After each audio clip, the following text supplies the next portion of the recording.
I got a sign, yeah. Okay, well, good to see you all. Quite a lot of you, actually. Quite a lot. And the nice thing was that when I was asked to speak tonight, they didn't tell me what to speak about. Or they didn't even intimate what they'd like me to speak about. So, as anyone who knows me at all will know, I am going to speak about gardeners. Gardeners and the importance of gardeners. I know that's slightly jarring considering this is the Society of Garden and Landscape Designers, I'm sorry, but tomorrow will be the designer bit, I'm guessing. So, I guess this was something that crossed my mind. I can't remember where I saw someone talking about this. I think it might have been on social media somewhere. The idea that when you look at the job description of a doorman, I guess, the doorman opens the door, I guess. That's, in theory, what he does, or she does. But as we know, probably, if we've ever come across a doorman, doormen do loads more than just open doors, don't they? They're happy people, they're the front of house, they help you get a taxi, they do all the important things that the hotel wants. They don't just open a door. And if you looked at the job description and said, this guy just opens a door and he costs, I don't know, 45 grand a year, you'd probably go, yeah, we could make some cost savings here, because we'll just put an automatic door in. And that will save us a lot of money. And this, in my head, is what we tend to think about for gardeners. So we think the gardeners are just horticulturalists.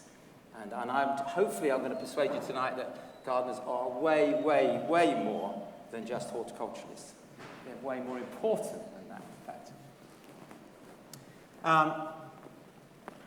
Yeah, so we think they're just doing gardening, but they're not. And anyone who knows Benny, my mate Benny, works in a community garden in Clapham and does loads of other stuff. He absolutely brings that place alive, and I'd say a small proportion of what he does is horticulture. The big things he does are ecology, community, chatting to people, keeping the space rolling. That's what his role is. That's why he's so important. The horticultural bit actually is a fairly small part of what he does, I would say. So I think we must, because gardeners are such a good place to add the human back into the landscape, back into our community, back into our society, aren't they? Gardeners are on the ground, they're in the green space, they're not very controversial, they're people that you'd walk up and chat to, they're friendly, you're in an environment that's a happy place. So gardeners are crucial in the community, I would say. And if we could get more of them in the community, it would be a much better place. So this is just because I thought I'd make sure that I have done a tiny bit of design. If you can call this design, this was a tiny garden that I did at Chelsea in 2007. This was based on our housing estate work that we did in Hackney in East London, on Clapton Park Estate. And I don't know if anyone can read it, but the headline is, A Fresh Look at Green Space Maintenance. So this was in 2007. And so you can see I've been talking about this stuff for a long, long time. And I would say it hasn't changed a great deal. And in 2007, on Press Day, which I stood outside my garden on Press Day, the loneliest man at Chelsea. Yeah, so no one spoke to me. Well, in fact, there was one person that came, Johnny Ball, who most of you probably are too young to know. Johnny Ball came up and spoke to me, and that was pretty much about it. So I'm guessing if we had a garden based on social housing now, it would be more popular. But whether or not that popularity relates to actually employing more staff and more gardeners, I'd probably doubt. So I've been talking about this stuff for a long, long time. So this is the housing estate that we looked after. This is Clapton Park Estate in Hackney, and this is my joyous place. Like all the stuff I'm sort of known, this is why I put the suit on today, because I'm sort of known for being all about rubble, aren't I? You know, oh, that's the bloke who talks about rubble. I want to kick that into touch, if I may, because now I'm trying to be serious, and I'm serious about gardeners and people that care for places. It's a serious thing.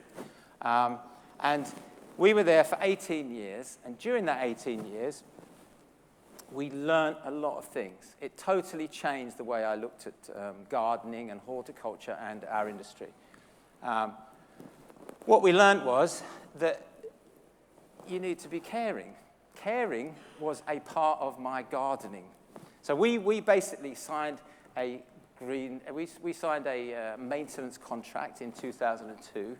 And if anyone's seen a social housing maintenance contract in 2002, anyone had the misfortune to look at one of those, it will say you have to measure the grass, you have to have a certain percentage of weed cover, and you have to poison weeds. Pretty much that's what it was like at that time. Now, it's got better, I know.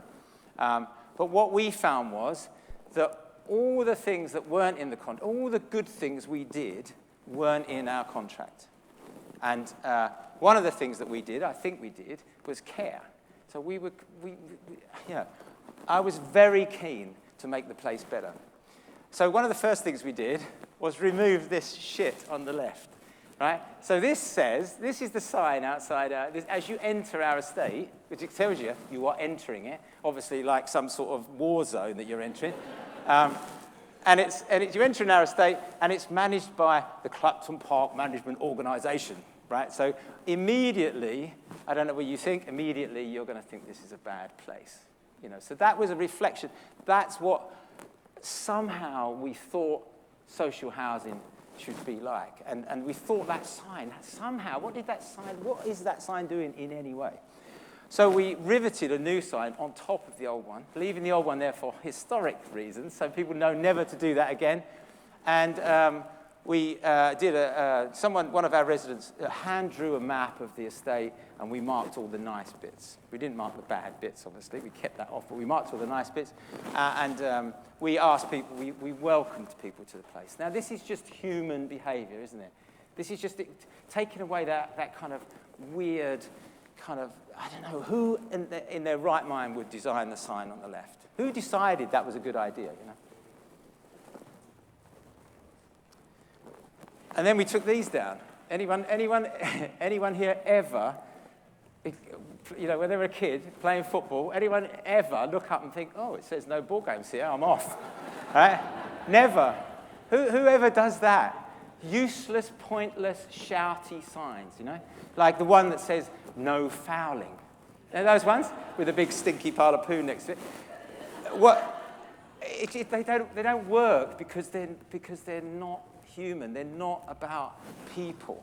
So we took all these off, and instead of those, we put some nicer signs up. And most importantly, because we're gardeners, we asked people not to let their dogs shit on the grass, because we said, please don't, because we work here and kids play here, and it would be nice if you didn't.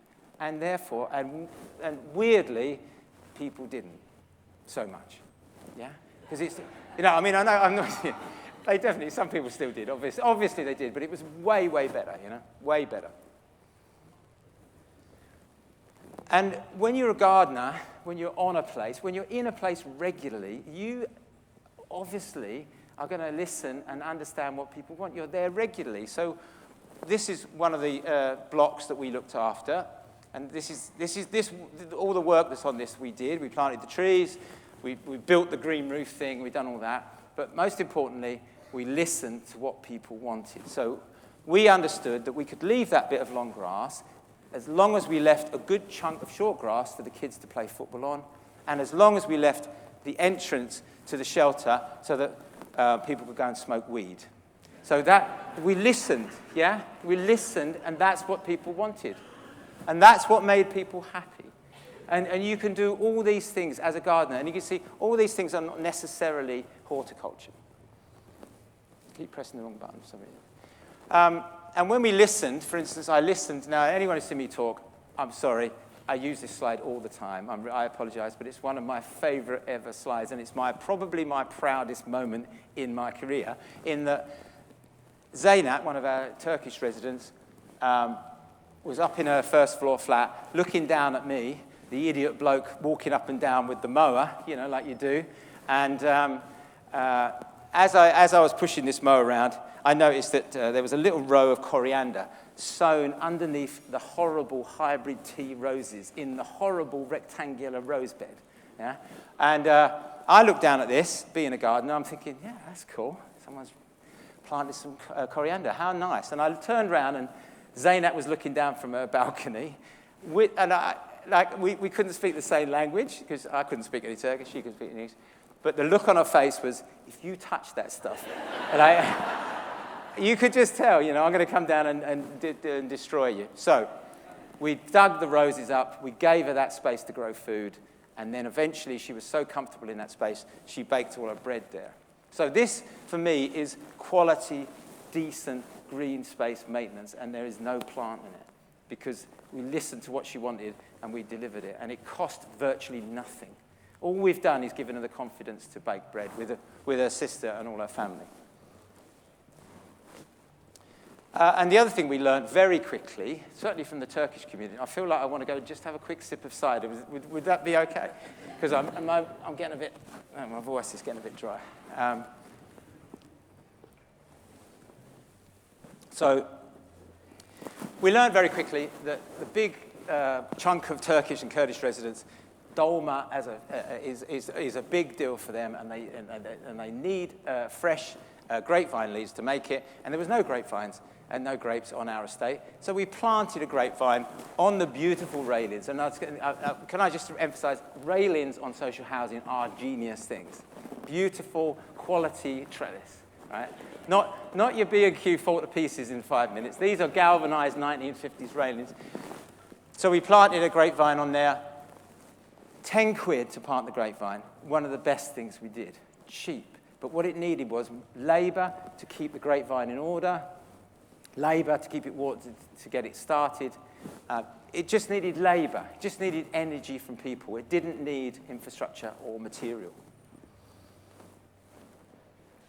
And we also learned that if you take these off, it's really good. And you can listen to people, and you can understand what people want. And social housing contracts generally don't allow you to. You're either trimming hedges, cutting grass, or poisoning weeds, pretty much. So rarely do you get a chance to take them off. So let's get rid of those, or let's have a big proportion of what we do where we don't need those. Let's hand weed. Let's put hand weeding back into social housing contracts. So what I think I learned is that, and this is quite difficult for me because obviously this is a garden design symposium, gardeners, I would say, are more important in public space like this than new infrastructure is.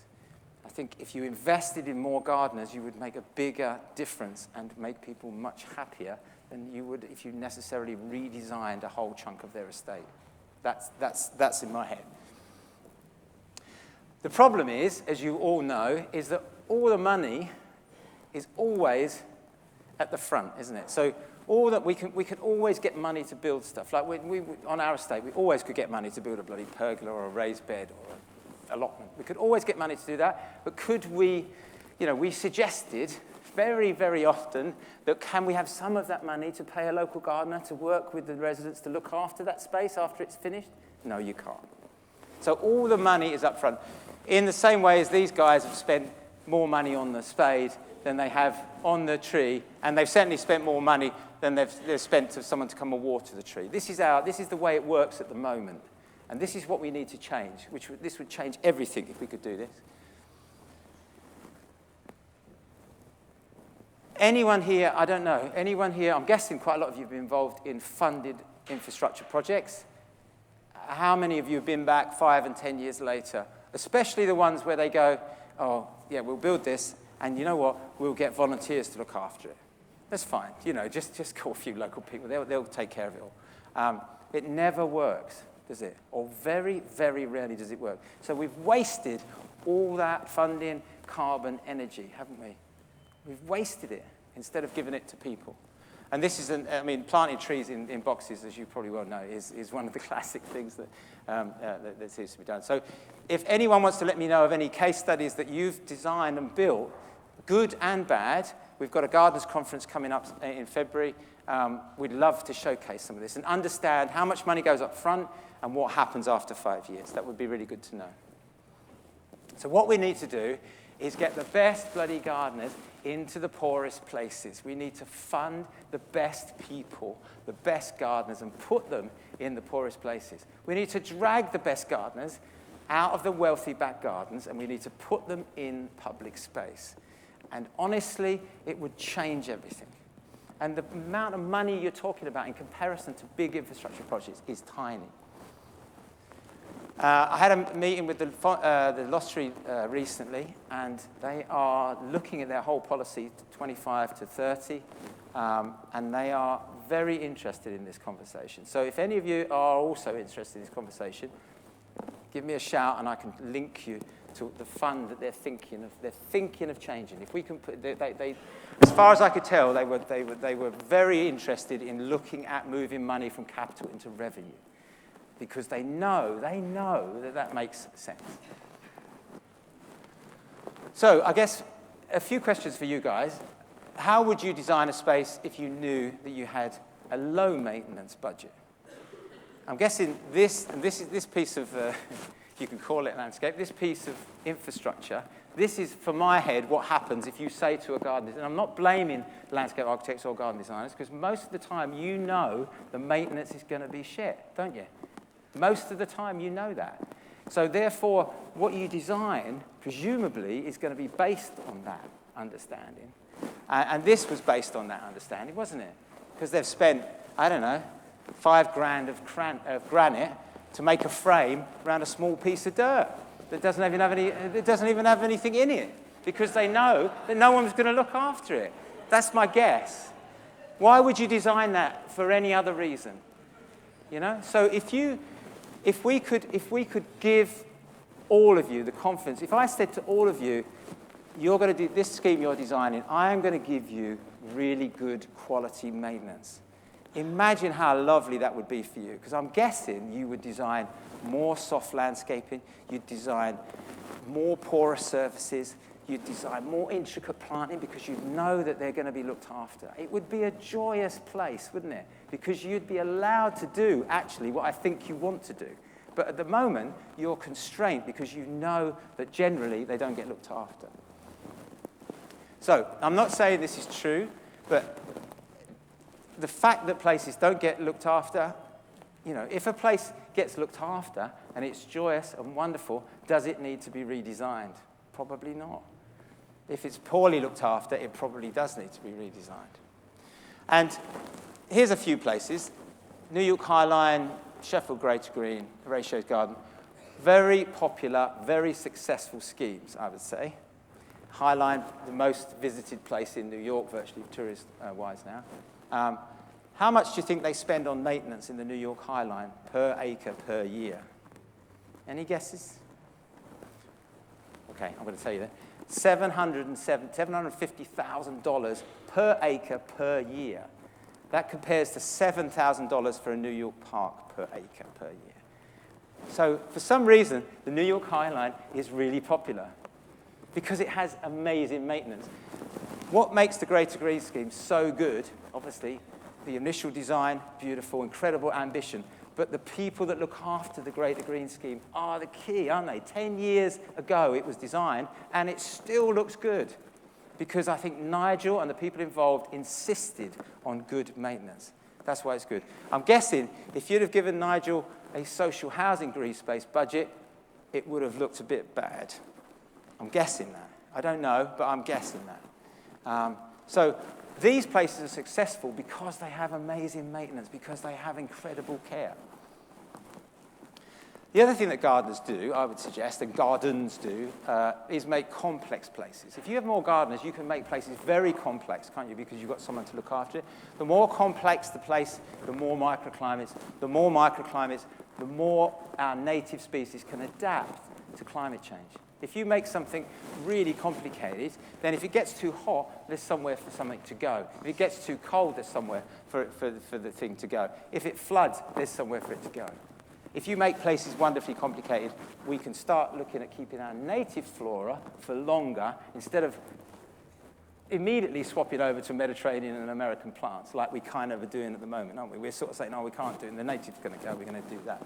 So gardeners do all that.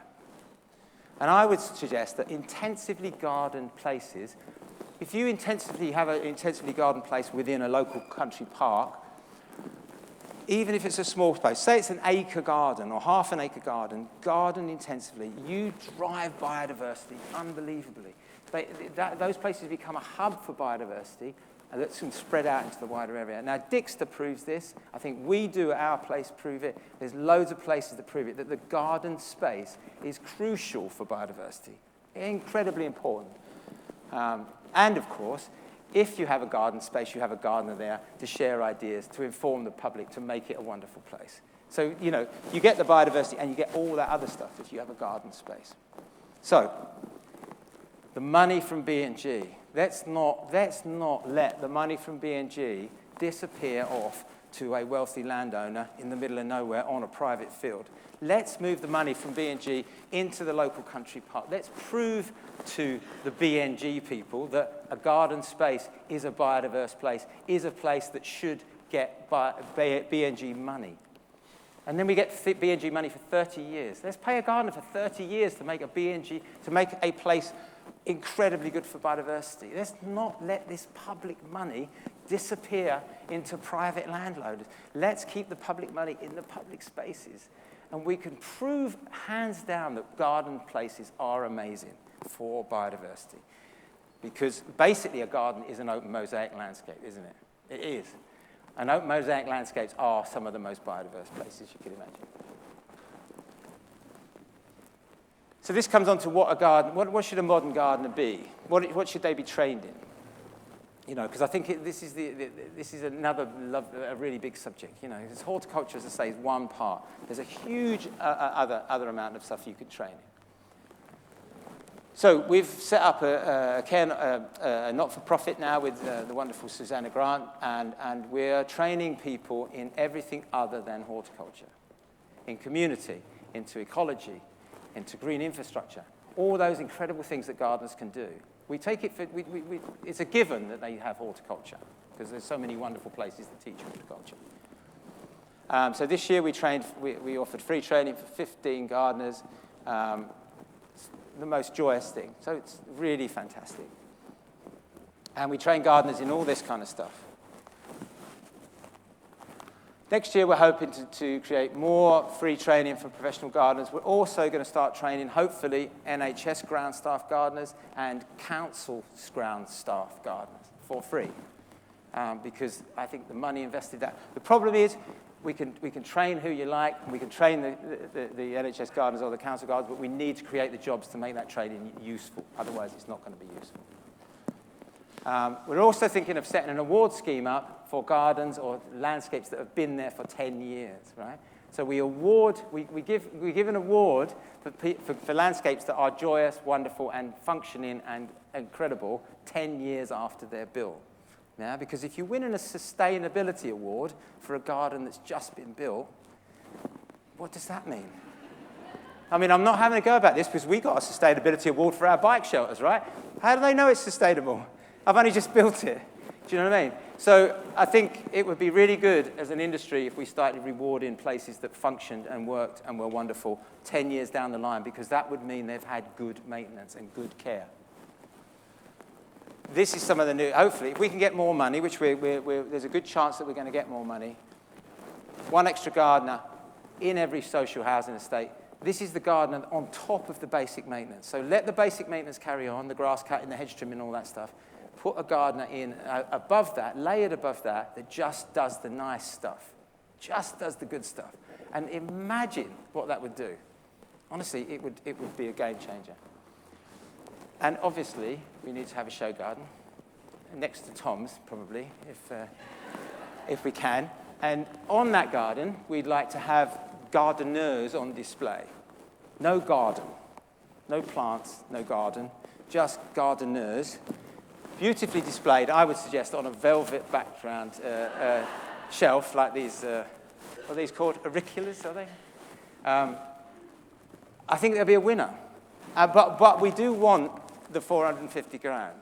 So we're not going to take less, because we get that, we spend 60 grand paying the gardeners to be on the stand, because obviously they generally don't get paid at Chelsea, do they, gardeners who come and plant stuff?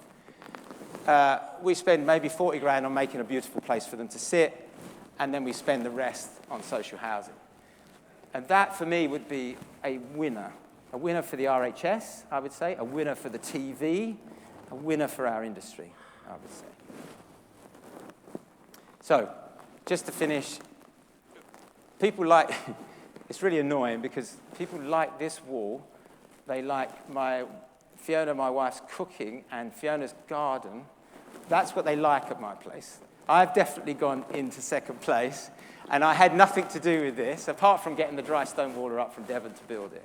And what I love about this is that we spent £1,400 on the dry stone walls, skill, beautiful skill, and we spent 30 quid on materials. And that feels to me a beautiful way to go. You know, to start moving money into people. And if you put money into people, they spend it locally, they don't put it offshore, they keep it here. Do you know what I mean? So if we could invest in people rather than stuff, that would be delicious, I would say. Thank you.